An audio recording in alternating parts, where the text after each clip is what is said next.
आकाशवाणी देहरादून से प्रस्तुत हैं प्रादेशिक समाचार। पहले मुख्य समाचार।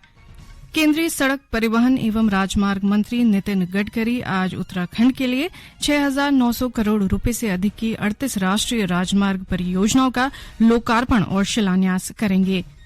रक्षा मंत्री राजनाथ सिंह ने कहा, सरकार उत्कृष्ट व आधुनिक हथियार देकर सेना को लगातार मजबूत करने का काम कर रही है। कैबिनेट मंत्री डॉ धन सिंह रावत ने पौड़ी जिले के थलीसैंण विकासखंड में 2 करोड़ रुपए की लागत की योजनाओं का लोकार्पण और शिलान्यास किया। और हल्द्वानी के बनभूलपुरा में स्थिति सामान्य, पुलिस महानिदेशक ने हल्द्वानी हिंसा को सांप्रदायिक रंग न देने का आह्वान किया। नमस्कार, दोपहर समाचारों के साथ मैं व्याख्या चंदोला और अब समाचार विस्तार से। केंद्रीय सड़क परिवहन और राजमार्ग मंत्री नितिन गडकरी आज उत्तराखंड के लिए 6,900 करोड़ रुपए से अधिक की 38 राष्ट्रीय राजमार्ग परियोजनाओं का लोकार्पण और शिलान्यास करेंगे। केंद्रीय मंत्री के उत्तराखंड भ्रमण के दौरान वे इस वक्त चंपावत में मौजूद हैं, जहां वे जिले के लिए 2,200 करोड़ रुपए से अधिक की 8 राष्ट्रीय राजमार्ग परियोजनाओं का शिलान्यास कर रही हैं। इसके बाद श्री गडकरी हरिद्वार पहुंचेंगे, जहां से वे अन्य परियोजनाएं उत्तराखंड को समर्पित करेंगे। रक्षा मंत्री राजनाथ सिंह ने कहा है कि सरकार उत्कृष्ट व आधुनिक हथियार देकर सेना को लगातार मजबूत करने का काम कर रही है। वे देहरादून स्थित नंदा की चौकी में एक निजी स्कूल में देश के पहले सीडीएस जनरल शहीद बिपिन रावत की प्रतिमा के अनावरण के अवसर पर आयोजित कार्यक्रम में बोल रहे थे। श्री सिंह ने कहा कि जनरल रावत की प्रतिमा हमेशा यहां के छात्रों व क्षेत्रीय जनता के लिए प्रेरणा का काम करती रहेगी। उन्होंने कहा कि जनरल रावत छात्रों के लिए बेहतर प्रेरणा स्रोत हैं। जो व्यक्ति अपने परिवार, समाज, सेना और राष्ट्र के लिए प्रेरणादायी हो, और यदि ऐसे किसी व्यक्ति की मूर्ति की स्थापना होती है तो वह मूर्ति सिर्फ उस व्यक्ति को श्रद्धांजलि देने के लिए ही नहीं होती है, उस मूर्ति से वर्तमान और भविष्य की पीढ़ियां भी प्रभावित होती हैं और साथ ही साथ प्रेरणा भी लेती हैं, ऐसा मेरा विश्वास है। इस अवसर पर मुख्यमंत्री पुष्कर सिंह धामी ने कहा, उत्तराखंड सैनिक बाहुल्य प्रदेश है और भारतीय सेना के गौरवमयी इतिहास में प्रदेश के वीर सैनिकों का अति विशिष्ट योगदान रहा है। मुख्यमंत्री ने कहा कि उत्तराखंड के युवाओं के लिए सेना में शामिल होना प्रमुख प्राथमिकता रही है। उत्तराखंड के अंदर कोई सेना में होता है, कोई अर्धसैनिक बलों में, पैरामिलिट्री में, देश के किसी न किसी कोने में, किसी न किसी स्थान पर अपनी सेवा उत्तराखंड के लोग देते हैं। सैन्य सेवा हमारे लिए केवल एक रोजगार का साधन नहीं, वरन देश सेवा, समाज के लिए जीवन समर्पित करने का उत्कृष्ट मौका भी है। और स्वर्गीय जनरल बिपिन रावत ने अपने जीवन काल में उत्तराखंड की इसी सैन्य परंपरा का निर्वहन किया है। उत्तरकाशी जिला मुख्यालय में जल संस्थान 42 लाख रुपए की लागत से जल गुणवत्ता परीक्षण प्रयोगशाला का निर्माण कर रहा है। इस प्रयोगशाला में जल स्रोतों और हैंडपंप सहित अन्य स्थानों से आने वाले पानी की जांच की जाएगी, जिससे जल जनित बीमारियों से बचा जा सकेगा। गौरतलब है कि जिले में अभी तक जल गुणवत्ता परीक्षण के लिए बड़ी प्रयोगशाला नहीं थी, जिस कारण पानी के सैंपल देहरादून या अन्य जिलों में भेजे जाते थे। राष्ट्रीय हरित प्राधिकरण एनजीटी ने चमोली जिला प्रशासन को बेनीताल झील का प्राकृतिक स्वरूप बनाए रखने के निर्देश दिए हैं।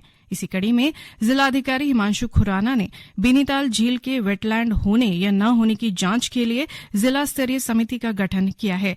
जिलाधिकारी ने बेनीताल क्षेत्र में ठोस अपशिष्ट का निस्तारण, उद्योगों, शहरों, कस्बों, गांवों और अन्य बस्तियों से अशोधित अपशिष्ट पदार्थों के निस्तारण के लिए स्थानीय स्तर पर तकनीकी समिति का गठन करने के निर्देश भी दिए हैं। केंद्र सरकार की जन कल्याणकारी योजनाओं से आम जनता को जोड़ने के उद्देश्य से विकसित भारत संकल्प यात्रा देहरादून के विकास नगर और हरिद्वार के शहरी क्षेत्रों में पहुंची। इस दौरान उपस्थित लोगों को सरकार की विभिन्न जन कल्याणकारी योजनाओं की जानकारी दी गई। साथ ही उपस्थित लोगों को राष्ट्रपति और प्रधानमंत्री का विकसित भारत को लेकर संबोधन भी सुनाया गया। संकल्प यात्रा के विकासनगर पहुंचने पर क्षेत्रीय विधायक मुन्ना सिंह चौहान ने जनता से विकसित भारत संकल्प यात्रा से जुड़ने का आह्वान किया। ये समाचार आकाशवाणी के देहरादून केंद्र से प्रसारित किए जा रहे हैं।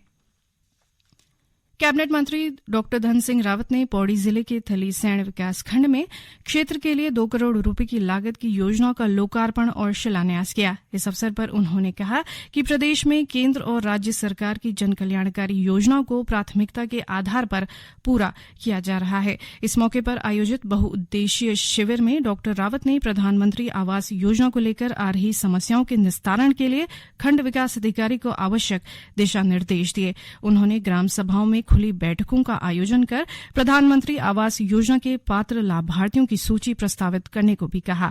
इस अवसर पर कैबिनेट मंत्री ने बहुउद्देशीय शिविर में सहकारिता के 16 लाभार्थियों को 1-1 लाख रुपए के चेक, 6 लाभार्थियों को उज्ज्वला गैस कनेक्शन और 64 विद्यालयों को कंप्यूटर वितरित किए। हल्द्वानी के बनभूलपुरा में स्थिति सामान्य होती नजर आ रही है। हालांकि एहतियात के तौर पर प्रभावित क्षेत्र में अब भी कर्फ्यू लागू है। इस बीच पुलिस महानिदेशक ने हल्द्वानी हिंसा को सांप्रदायिक रंग न देने का आह्वान किया है। कि इसको कोई भी लोग इसको कम्युनल टिंज ना दें, इसका इससे कोई मतलब नहीं है। नंबर 1। नंबर 2, चूंकि जिस तरह से वो घटना हुई थी और पुलिस पे और प्रशासन की टीम पे हमला किया गया था, तो ये इस चीज को हम बहुत गंभीरता से लेते हैं और इसमें हमने 3 FIRs रजिस्टर की हैं और उन FIRs में हम प्रॉपरली साइंटिफिक एविडेंस कलेक्ट करके इसमें जो भी दोषी लोग हम इन्वेस्टिगेशन में आते हैं उनके खिलाफ हम कार्रवाई करेंगे। हम जो भी कार्रवाई करेंगे लॉफुल एक्शन लेंगे, लेकिन इस प्रकार की अफवाहों पर वो ध्यान न दें।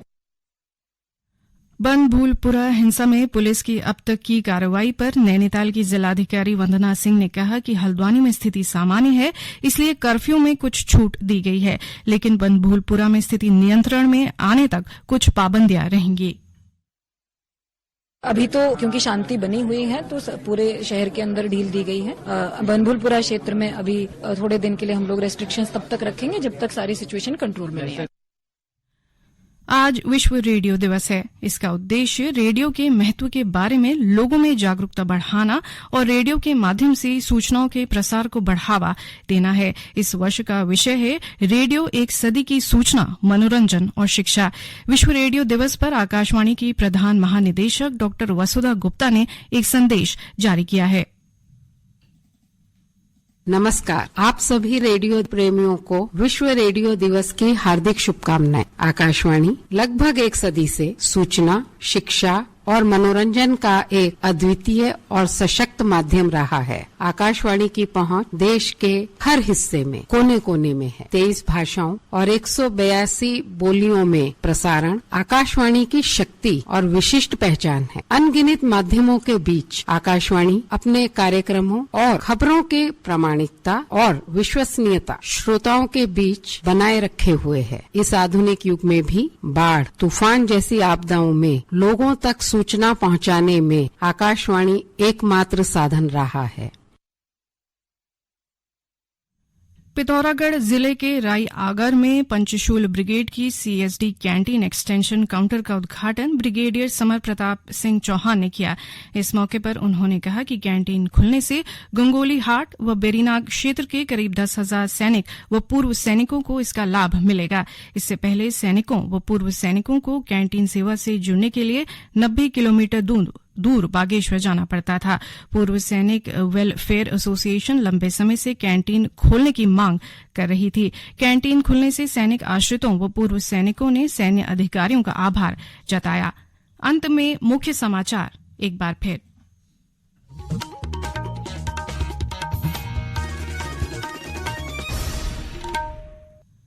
केंद्रीय सड़क परिवहन एवं राजमार्ग मंत्री नितिन गडकरी आज उत्तराखंड के लिए 6,900 करोड़ रुपए से अधिक की 38 राष्ट्रीय राजमार्ग परियोजनाओं का लोकार्पण और शिलान्यास करेंगे।